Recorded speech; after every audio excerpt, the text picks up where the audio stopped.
La legge 15 del 2017 ha appunto istituito questa forma di accreditamento delle forme collettive di welfare in Veneto. In una pluralità di servizi, il ruolo che gioca la Regione Veneto è sostanzialmente questo: valorizzare coloro che reinvestono nell'economia veneta, coloro che sono presenti all'interno del territorio veneto e coloro che garantiscono un'efficienza dei servizi.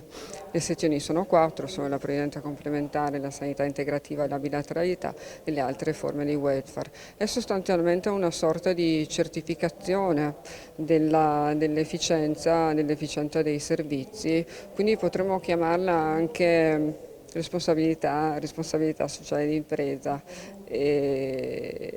In questo anno abbiamo valorizzato coloro che sono accreditati alla sezione A, che è la previdenza complementare, emanando un bando che andava a incentivare la previdenza complementare nel Veneto. Probabilmente nel corso dell'anno usciremo con un altro bando che valorizzerà la quarta gamba del sistema, quindi welfare territoriale.